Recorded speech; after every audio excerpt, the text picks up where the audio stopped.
I thought, in fact, I said to Matt at one point when we had, because we'd started writing the music before we had your picture, your original picture, and when we got it and we both went, album cover, I suddenly thought, this album cover is so good, maybe we should do more to connect it. But we'd gone quite a long way into doing the writing. There's quite a lot already done. So Matt said, well, why don't we carry on with what we're doing now, but maybe on the next album we start to go into a little more depth about it, which is a very appealing prospect, because I'm automatically going, well, there's a story opportunity and a concept possibility and all sorts for what we do next. And it's a very positive thought that Matt thought we could do another album. There would be a next. Blind Hope. Yes, great band. Tricky second album. But having said that, I still wanted there to be some references in there, almost as a way of connecting the music to the album to what follows. So there are little lyrical Easter eggs at the end of, I think, about 3 of the tracks that are just ways of connecting what we're doing now with that picture, because I think it's so strong, such a striking picture, and then to give some clues as to where we might go next. Not that we know what that is yet, but I've got some thoughts. I bring fire to the table,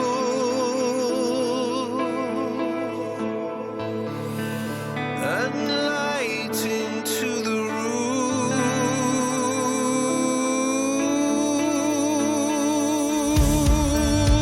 And I watch the dust catch up drafts until it settles. Together. It was interesting because we didn't know. Wow, that was close. that was very cool. We didn't know what it was going to be at all, and we didn't know. I think there was a point as well we weren't sure if there would be a next album, and There was a point we did. yeah, and me and Nick sort of got together and we thought, let's just have a play and a jam, and just to see what comes out of that. And it was, and I remember the very early bits of the vibrations of speech came out of the idea, and it was so odd. And you think, wow, there's real interest in there in more music from us, and it was fun. And that again, ultimately, it's got to be fun to do. There's some things you'll find on everything we've ever done. Some heavy moments, some lighter moments. But I think with this album in particular, I feel there's some songs like Incident in particular, quite inward for me, very inward songs. And then you've got something like Breathe, which is so expansive. So you've got that, you've got the inward and you've got the outward, and I really like that mix on this album in terms of feel, and I think one thing we both talked about, we wanted it to be a very open album as well, sonically, and not too dense. We really wanted it to really breathe.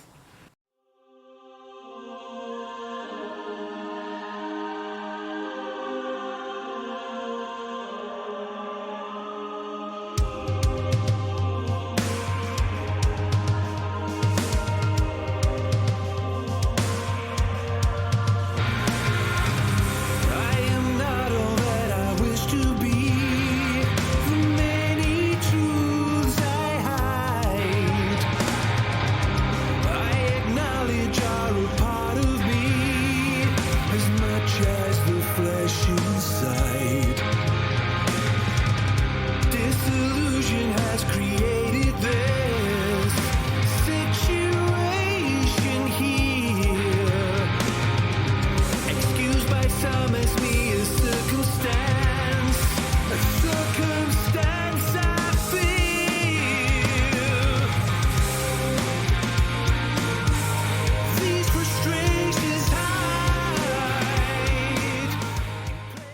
was out. Yes. Like, you know, I really love how the album is. So I'd be fascinated, you know, to hear the alternative universe version of that album. But, The multiverse. the multiverse version. But yeah, you know, everything you ever work on, it's not just about how you write; it's about your circumstances. And I think that, you know, this album very much even more so. But again, it gives you a different challenge as well. You know, the limitations can, you know, expand you. You know, you learn to sort of be more creative sometimes. I think, yeah, sometimes we, you know, talk about the sort of feel of something, and sometimes Nick will have an idea and he'll show it to me, and this is the feeling I get from it, and that will dictate maybe the approach to maybe a bass line or whatever. I think, you know, I think there was one of the songs, might have been Gravity, I think, where for a long time I didn't think it needed a bass. I think it was Gravity, and I you know, I just thought like a keyboard part or something, and I'm sure it was Gravity. Anyway, Nick was really quite encouraging that it should have bass, and no, it wasn't Gravity, it was Incidents, and when we came to sort of recording, and we were like, let's listen to Incidents. I remember you encouraging me for a bass sound. I'm really glad you did, because it's like, oh yeah, I could do this with it. Because, you know, ultimately you're looking what you think is best for the song, you know, and, you know, if I felt something didn't need a bass on it, I wouldn't put bass on just for bass. I might go, well, this keyboard part might, you know, be enough for that. But it was quite nice actually. You sort of, no, I should have something, and even just little touches on the bass. I think you're right though in what you were saying, that there was more thought this time than playing, and part of that was circumstantial. But I think a lot of that is probably from experience and over the years a kind of gained mutual trust. I think, you know, certainly with this album, I think we really wanted to make sure everything that was there, we felt deserved to be there and justified its inclusion. Whether that's a whole song or just a section, everything had its place and deserved to be there. And I think we were quite strong on that. I think it's got some of our strongest songwriting on it that we've done up to this point. And I also think it's going to be a good platform from this point for what we do next. And it's an album that at some points 3 years ago wasn't going to happen. It was actually looked quite unlikely. So to have got what we've got now from that is very satisfying. I'm quite relieved also. Unperturbed by strangers' faces, met from first closed eyes. No wasted words, sharing silence, 1 minute at a time. Within endurance, here fraught and called by many names. Mouth to mouth, they breathe each other, sharing simply time. Bands, you know, and Rush, yes, King Crimson, some of my favourites, and sometimes just be associated, not to say we're associated with any of those bands, but just to be talked about and, you know, thought of as hopefully a good prog band is great. People put labels. You can't choose what people will describe you as. You know, people have said, you know, read things and they've said, oh, they sound like this, or they were trying to do this, and I'm thinking, no, we weren't. We just do what we do, and often they talk about bands I'm not even aware of, and, you know, it's, you know, and prog in itself is such a wide arena of styles, and you know, so many bands are considered prog where you could, you know, who don't even consider them that or get annoyed by that label. It doesn't bother me at all personally. I don't think we actually decided we were prog. No. I think that was an early review decided we were prog, and then everybody else went, oh, I don't know. Or it was somebody asked us what our influences were, and we put 2 or 3 prog bands in there, thereby labelling ourselves as prog vicariously, I suppose. But it's as you've said yourself, you know, people like to put you on a shelf and label you so that they know they can try and understand what you're doing. But you know, I mean, for me, prog is prog is freedom musically, or it should be. Mm. If you want to be a purist, I think prog should be free reign to do whatever you want. You know, we've had some shorter songs. They're not easy to do at all. You know, and I think sometimes you can get into the habit of writing longer things because you might find them easier. It doesn't mean they're successful, but sometimes it can be easier doing longer pieces, and you can get into a rut with that as well. So it's just trying to be effective, isn't it? Making everything justify its own sort of length, you know.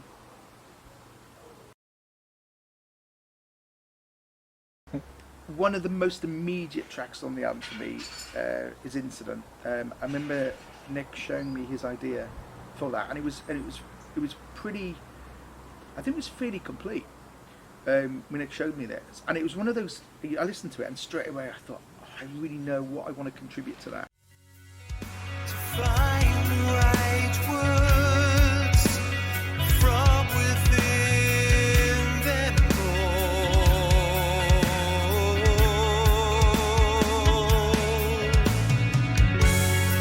to fulfill a need without illusion or distress.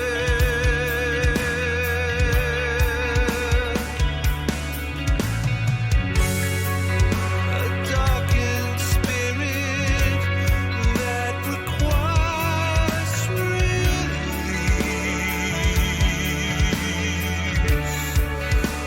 momentary rest. So I remember it being mapped out, and I just thought, really, really like where this goes, and it, you know, and sometimes I'll hear something from Nick. I'm not really, doesn't really do anything for me, but I think this is one of those occasions where I really, really enjoyed what he'd written and his arrangement of it. So that one for me, as a listener, I really enjoyed, and I felt, right, this is how I'd like the bass to go on it, and I think Nick was very, you know, supportive. You really liked what I suggested, really, but the arrangement of it was complete. I remember, but it's one of my favourite tracks on the album. I just think it really stands out, and it's got a really interesting vibe for us as well. It's mid-tempo, and I think it offers something a little different from what we've done.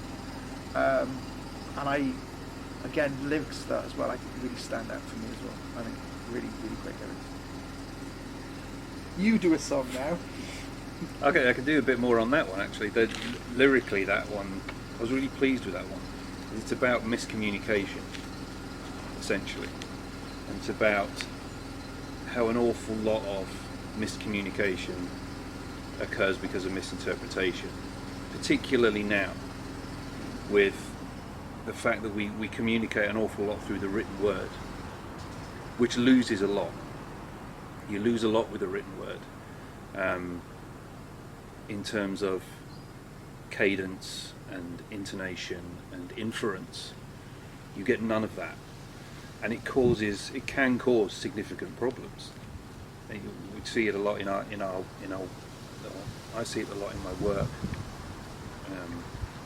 working where I do with the people I work with.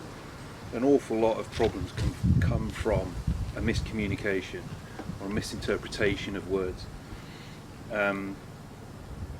There's a line in the song which is "Words are misconception without their sound," which so pleased I wrote that. It's one of my favourite lines I've ever written, because it just sums up the whole thing that's in there. So it's a very pleasing, and I agree with Matt that it's something it is quite immediate for us. Something fell on me. And it stands out, and I think it will be. I think it's quite interesting to what people are going to think of it. We have a song on there called Breathe.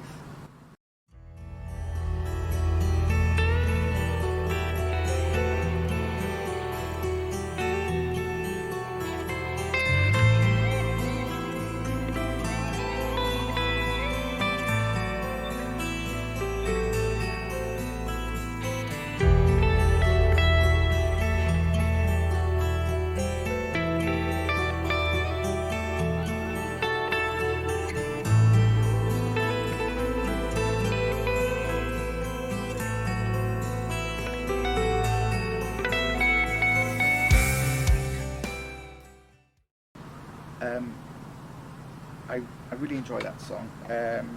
Is that because I don't sing on it? Yeah. It's fair. It's it's just when I'm talking earlier about songs being expansive and open. I think that's such a pure example of that. I can't remember. I remember it began with an idea from Nick, and I offered a bass line for it, but it was in a different. It was a different key, wasn't it? I did underneath it, and it was like took it somewhere else. But it just had its real openness about it, and it just reminds me of being outside and amongst nature.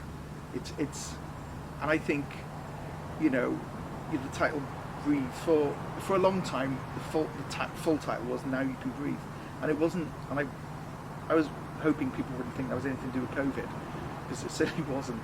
But it's just the feeling of being outside and being part of nature around you, taking it in, breathing it in and breathing it out. And it's just a very, I think, a beautiful track. And I think I think it's one of the best pieces we've ever written. And the guitar on there, I think Nick does a fantastic job. But it just flows beautifully.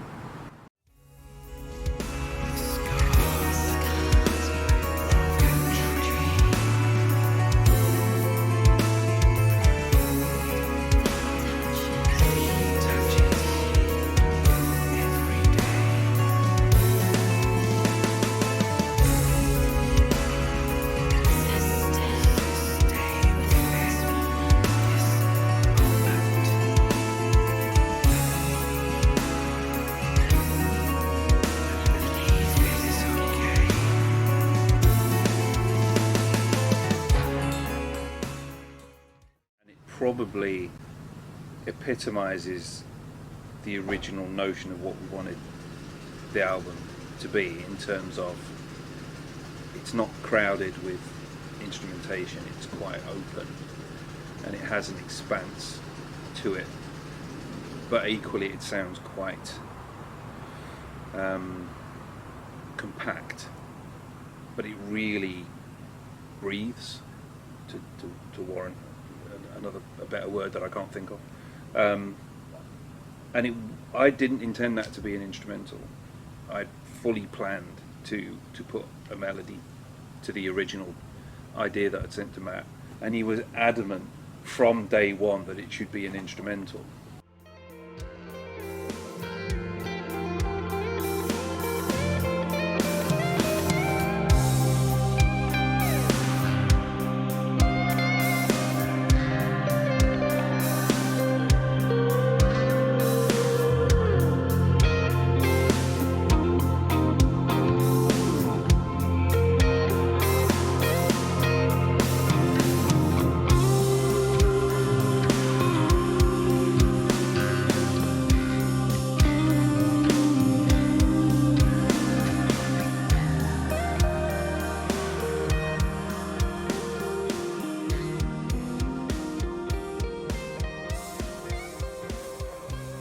Finished?